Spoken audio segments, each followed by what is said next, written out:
অনু audio films YouTube চ্যানেলে আপনাদেরকে স্বাগত। আজকে আপনারা শুনবেন সৈয়দ মুস্তাফা সিরাজের ছোটদের জন্য লেখা একটি ভূতের গল্প রাতের মানুষ।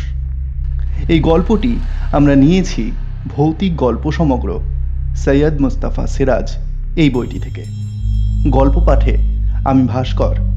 শুরু হচ্ছে আজকের গল্প রাতের মানুষ।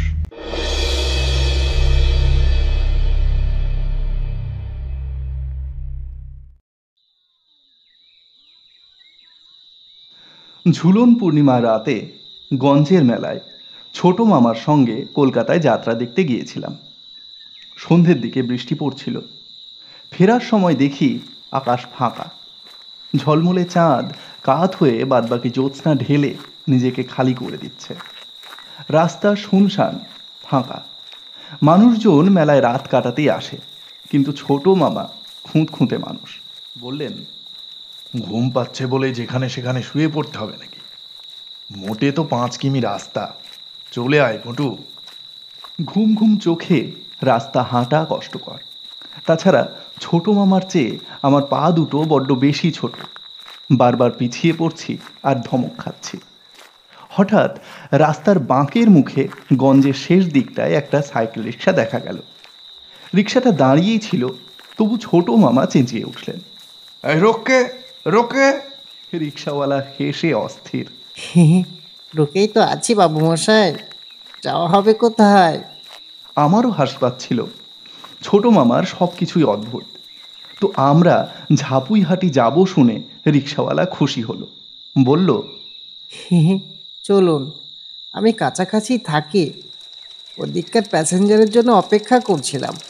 খালি রিক্সা নিয়ে বাড়ি ফেরা পেও না।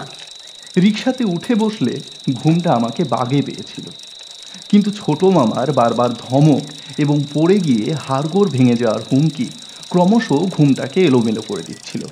কিছু দূর চলার পর রিক্সাওয়ালা থামাল। ছোট মামা বললেন, কি হলো, চেন খুলে গেল নাকি? রিক্সাওয়ালা সিট থেকে নেমে বলল, আগে না, চক্রবর্তী মশাইয়ের হজমিগুলি আনতে দিয়েছিলেন, দিয়ে আসি। ছোট মামা বিরক্ত হয়ে বললেন, না, এখানে কোথায় তোমার চক্রবর্তী মশাই? রিক্সাওয়ালা কান করল না।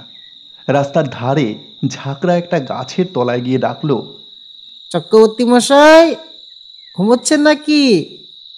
গাছের ভেতর থেকে খ্যানখ্যানে গলায় কেউ বলল, ঘুমোবো কি রে বাবা, পেট আইডায়, এত দেরি করলি কেন? প্যাসেঞ্জার পেলে তো আসবো। এই নিন হজমিগুলি। এনেছিস? কই, দে দে, শিগগিরি দে। রিক্সাওয়ালা তাকে হজমিগুলি দিয়ে এসে সিটে উঠল, প্যাডেলে চাপ দিল, রিক্সার চাকা করালো। ছোট মামা বললে, ব্যাপার কি হে রিক্সাওয়ালা, তোমার চক্রবর্তী মশাই কি গাছে থাকেন নাকি? আগে হ্যাঁ, গাছে থাকেন কেন? এটা তেনাদের ডেরা। তার মানে? মানে নিয়ে মাথা ঘামাবার দরকার কি বাবু মশাই? কাপুইহাটি যাবেন, পৌঁছে দেবো, ব্যাস। ছোট মামা রেগে গেলেন। অদ্ভুত তো তোমার কথাবার্তা, রাত বিরেতে গাছের ওপর।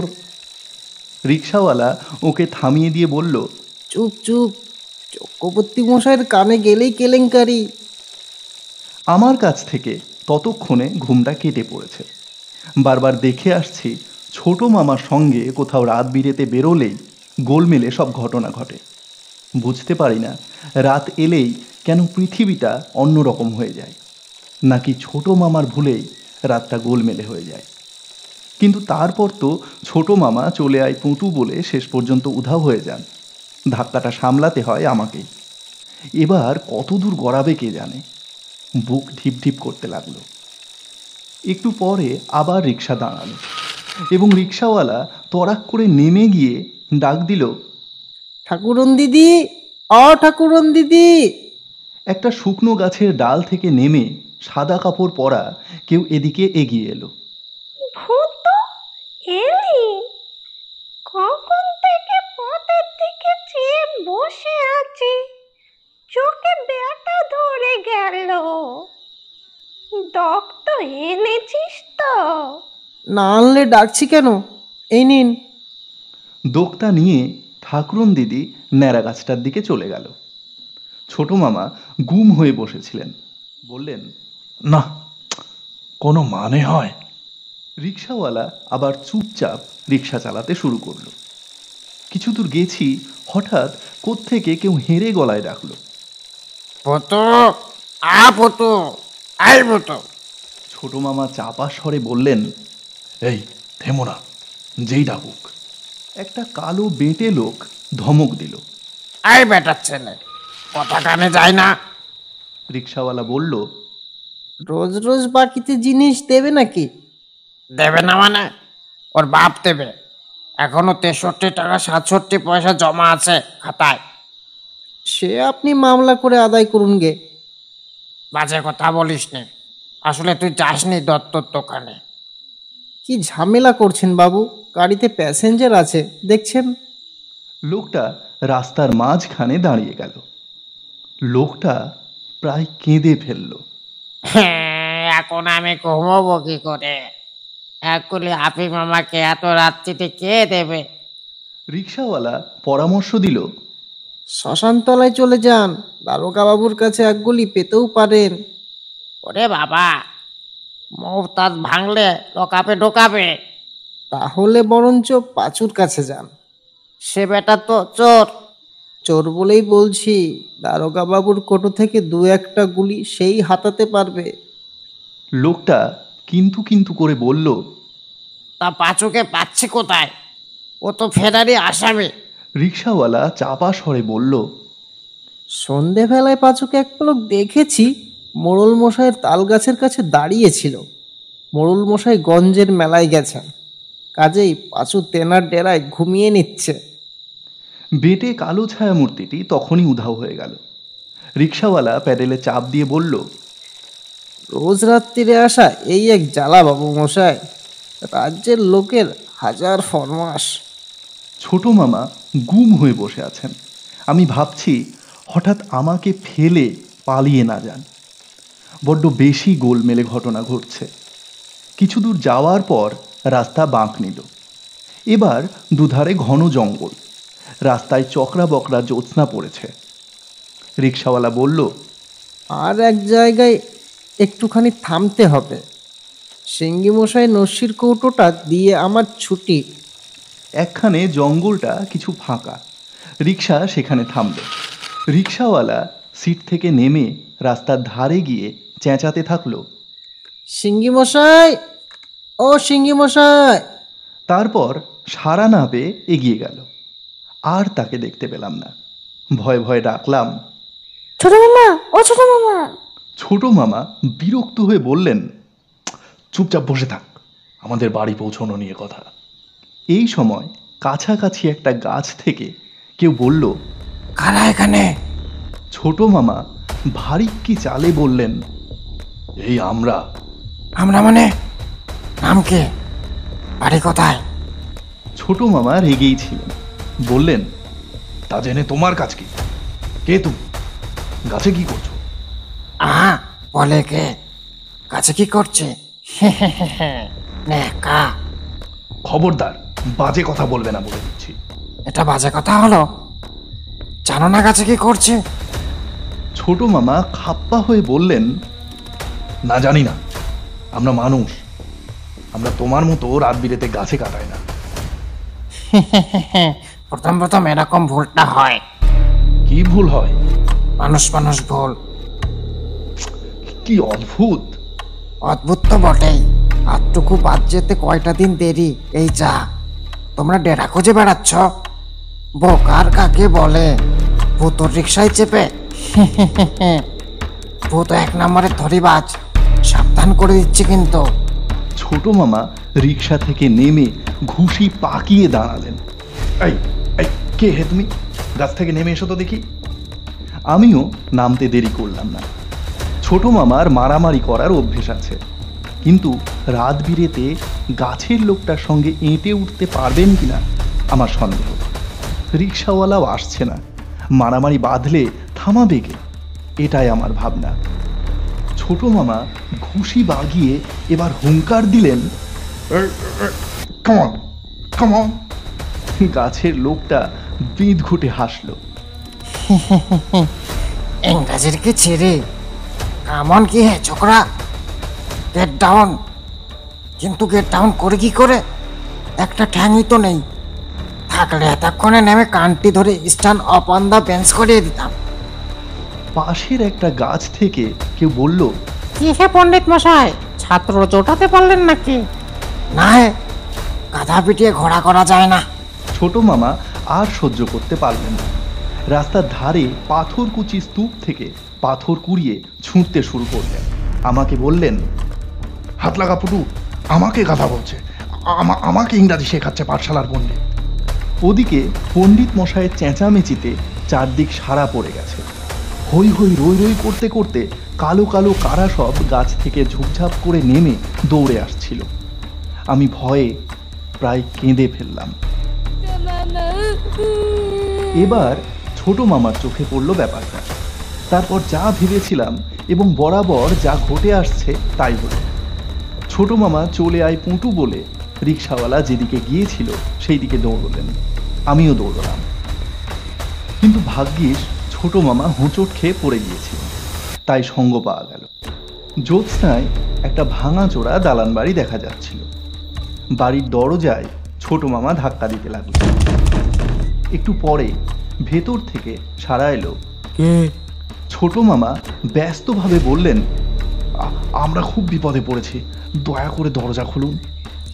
কি বিপদ? কারা আমাদের তাড়া করেছে। তারা কারা? গাছে গাছে যারা থাকে। গাছে থাকে ভূত, বনে থাকে বাঘ, জলে থাকে মাছ, মনে থাকে রাগ। কি বিপদ? আরে আপনি পদ্য বলছেন নাকি? ঠিক ধরেছ। কেমন হয়েছে পদ্মটা বলো? খুব ভালো, দয়া করে এবার দরজা খুলুন, ওরা আসছে। ঘোড়া যদি পারে ডিম, চলে যদি জালেপি ডিম, বলো তবে আ কিম। ছোট মামার পদ্য লেখার বাতিক ছিল, বলে দিলেন, জাম গাছে ফলবে শিম। খাসা খাসা, স্বাগত সুস্বাগত। দরজা খুলে গেল। ছোট মামা বললেন, আলো নেই কেন? আলো জ্বালুন। যত বড় কবি দুই হেসো না, যদি না বাসিস ভালো জোছো না, থেকে যাবে কত আফসোস না, তাই বলি চুপ করে বসো না। ভদ্রলোক বাইরের দরজা বন্ধ করে দিলেন। জানালা গলিয়ে জ্যোৎস্না এসে ঘরে ঢুকেছিল। আবছা দেখা যাচ্ছিল ওকে। ঢ্যাঙা বড় বড় চুল, পরনে পাঞ্জাবি পাজামা, হাতে একটা বই বা মোটা খাতা। পাতা উল্টাতে শুরু করলেন। তারপর বললেন, এই পদ্যটা আরো ভালো। একটা এগে বাঘের গলায় হাড় ফুটিয়া ছিল, সারস পাখি লম্বা ঠোঁটে হাড় তুলিয়া দিল। পুরস্কার চাহিলে পরে বাঘ রাগিয়া কহে, মুন্ডখানা ফেরত পেলি তাই যথেষ্ট নহে। পাশের ঘর থেকে কেউ বিটকেল গলায় ডাকলো, খতনা, আয় খতনা, কাকে পদ্য শোনাচ্ছিস? মানুষকে। কজন মানুষ? 1.5 জনা। দুষ, পোষাবে না। ছোট মামা বললেন, কে উনি? কবি ভদ্রলোক বিরক্ত হয়ে বললেন, আমার দাদার ওই এক স্বভাব, খালি খাই খাই। খাই খাই মানে? দাদার খুব খিদে আর কি। যাকে এই পদ্যটা বলি। সেই সময় বাইরে ডাকাডাকি শোনা গেল। ছোটবাবু, ছোটবাবু, ছোটবাবু। কবি খাপ্পা হয়ে দরজা খুলে বললেন, কি হয়েছে? চেঁচাচ্ছিস কেন রে ভুতু? আমার প্যাসেঞ্জার হারিয়ে গেছে, খুঁজে বেড়াচ্ছি। কজন? আর কি 1.5 জন। ছোট মামা আমার হাত ধরে হ্যাঁচকা টান দিলেন। চলে আয় পুটু। রিক্সাওয়ালা আমাদেরকে দেখেই বলে উঠল, সর্বনাশ, কোথায় ঢুকেছিলেন আপনারা? চলে আসুন, চলে আসুন, এই বাড়ির বড়বাবুর জোর খিদে। আমরা 3 জনে দৌড়চ্ছি। পেছনে কবির করুণ আর্তনাদ কানে আসছে। অত ভালো পদ্যখানা শুনে গেলে না, আমার যে মরার ইচ্ছা করছে গো। ছোট মামা ও, রাস্তার হে, হে, কাছে হে। গিয়ে হাঁপাতে হাঁপাতে বললেন, ওহে রিক্সাওয়ালা, ওরা সব নেই তো? রিক্সাওয়ালা হাসলো। না হে, ঘুমিয়ে পড়েছে, ভোস ভোস করে ঘুম হচ্ছে, শুনতে পাচ্ছেন না? ছোট মামা কান ধরে শুনে বললে, আমি তেমন কোনো শব্দ পেলুম না, তবে বাতাসে গাছপালা খুব নড়ছে, নানা রকম শব্দ হচ্ছে বটে, কিন্তু ভোঁস ভোঁস নয়, শোঁ শোঁ, শন শন, সর সর, খর খর, কে জানে বাবা কি। এবার আর কোনো গন্ডগোল হলো না। আমাদের গাঁয়ের মোড়ে পৌঁছে দিয়ে রিক্সাওয়ালা ভাড়া মিটিয়ে নিল। ছোট মামা জিজ্ঞেস করলেন, তুমি কোন গাছে থাকো হে? রিক্সাওয়ালা বেজায় হেসে বলল, আমি কোন গাছে থাকতে যাব বাবু মশাই? আমার কি ঘর দুয়ার নেই? নামটাই নেহাত ভূত।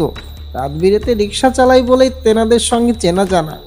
ছোট মামা সন্দিগ্ধ স্বরে বললেন, তুমি মানুষ?